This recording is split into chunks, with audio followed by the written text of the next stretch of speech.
1절부터 17절까지 말씀으로 때와 판단을 분별하라, 때와 판단을 분별하라, 이런 제목으로 말씀의 은혜를 나누고자 합니다.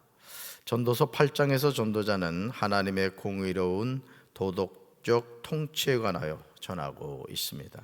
전도자는 1절에서 두 가지를 질문하며 지혜의 사람의 얼굴과 표정, 지혜가 사람의 표정과 얼굴에 어떤 영향을 주는가에 대해서 우리에게 이렇게 말합니다. 우리 세 번역으로 1절을 같이 읽습니다. 어떤 사람이 지혜 있는 사람인가? 사물의 이치를 아는 사람이 누구인가? 지혜는 사람의 얼굴을 밝게 하고 굳은 표정을 바꾸어 준다. 아멘. 사랑하는 성도 여러분, 지금 전도자 솔로몬이 우리에게 하는 질문에 스스로 대답해 보시기 바랍니다. 어떤 사람이 지혜 있는 사람입니까? 사물의 이치를 아는 사람이 누구입니까? 사실 이 질문에 관한 답은 이어지는 내용에 나오는 것을 보게 됩니다. 바로 그것이 지혜는 사람의 얼굴을 어떻게 하고요? 밝게 하고 굳은 표정을 어떻게 한다? 바꾸어 준다는 거죠. 이게 지혜가 하는 역할이라는 거죠. 사람은 지혜로 인하여 심성이 변하고 마음이 변한다는 거예요.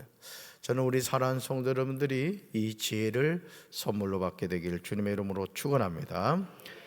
지혜로 인하여 심성이 변하고 마음이 변하니까 그 결과 얼굴빛이 변하게 됩니다.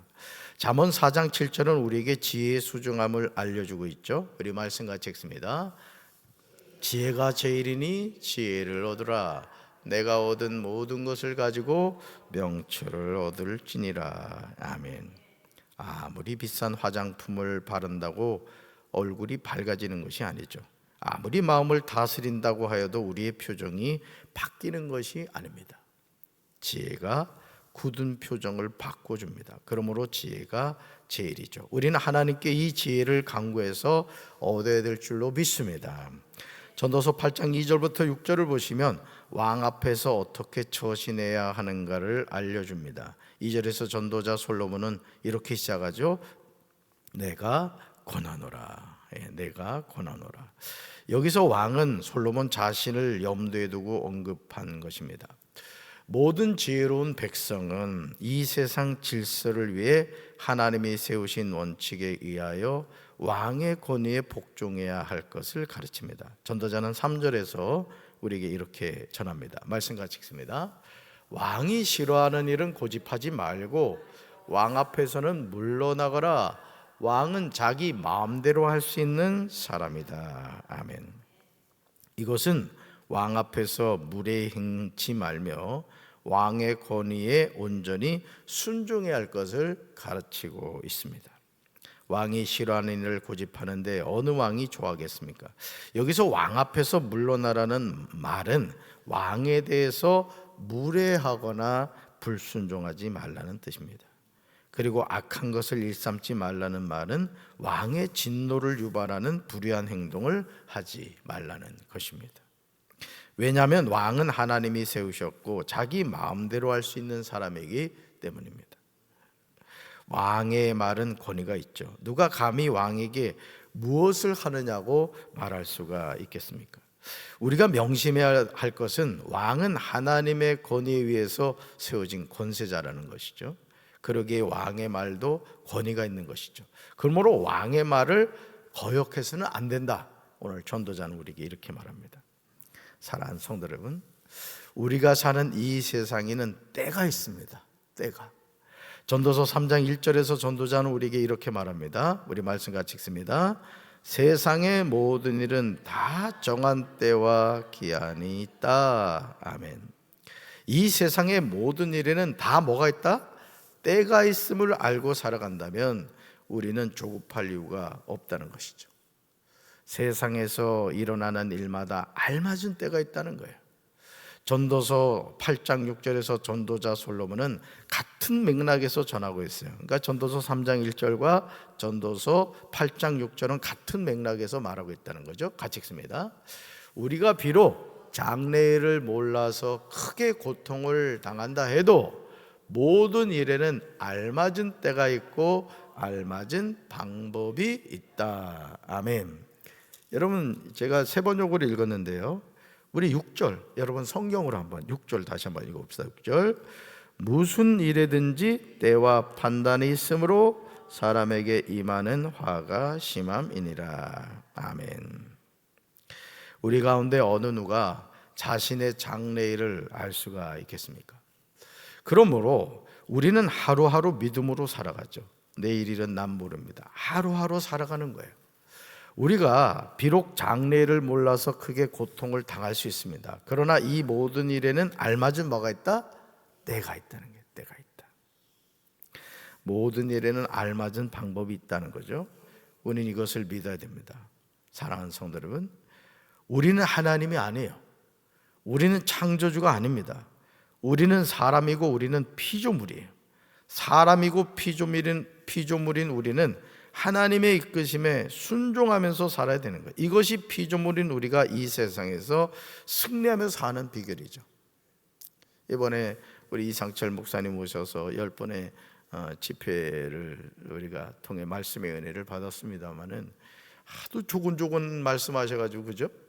그냥 조곤조곤 얘기하셔가지고 참 그랬습니다만, 어제 참 제가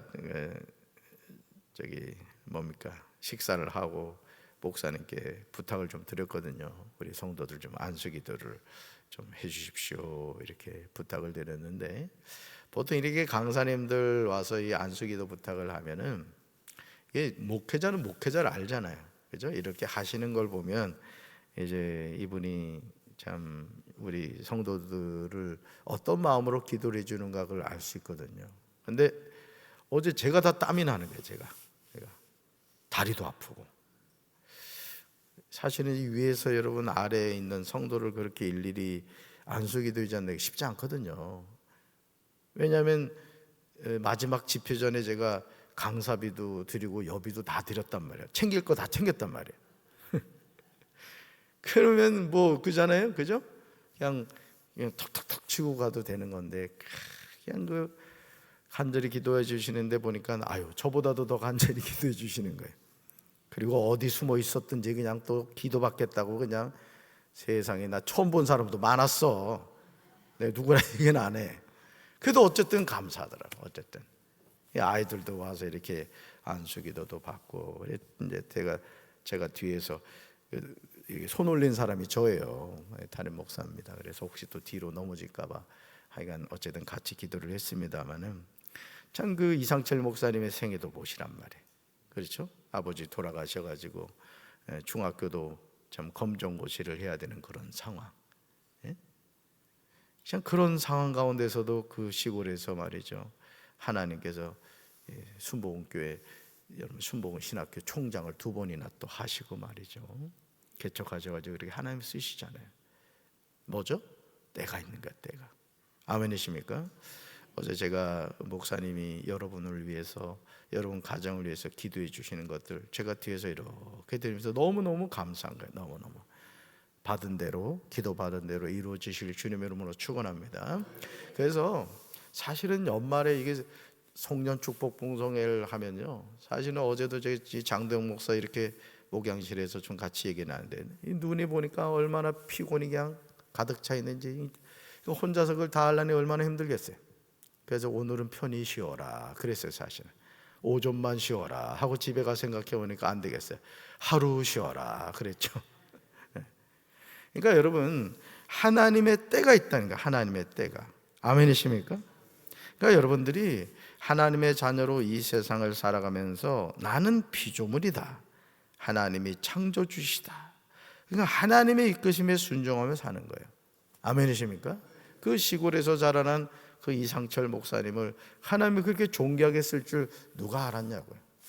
커피 마시면서 목사님도 흙수저, 나도 흙수저, 흙수저끼리 만나 사이간 얘기도 많이 나눴습니다만은, 여러분 이 세상에서 피조물인 우리가 승리하는 비결이 뭐냐? 하나님의 이끄심에 순종하는 것이다.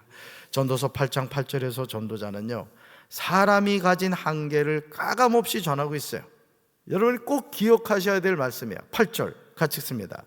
바람을 주장하여 바람을 움직이게 할 사람도 없고 죽는 날을 주장할 사람도 없으며 전쟁할 때를 모면할 사람도 없으니 악이 그의 주민들을 건져낼 수는 없느니라. 아멘. 전도자인 솔로몬이 고백하는 사람의 한계가 무엇입니까? 사람은 바람을 붙잡아둘 수 없다는 거죠. 아멘이시요. 여러분, 바람을 붙잡을 수 있어요? 절대 붙잡을 수 없어요. 사람은 자기의 죽는 날을 미룰 수가 없어요.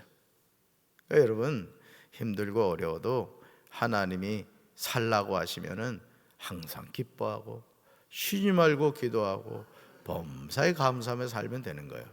그리고 와라 하면 아멘 하고 가면 되는 거예요. 여러분, 어디로 가요? 우리는 천국 간단 말이에요. 그러니까 여러분, 천국과 지옥이 무슨 동화 속의 얘기가 아니란 말이에요. 그러니까 여러분, 신앙생활하면서 제일 불쌍한 사람이 누구냐? 제일 불쌍한 목사, 제일 불쌍한 성도가 누구냐? 천국이 있다는 것을 믿지 못하는 사람이에요.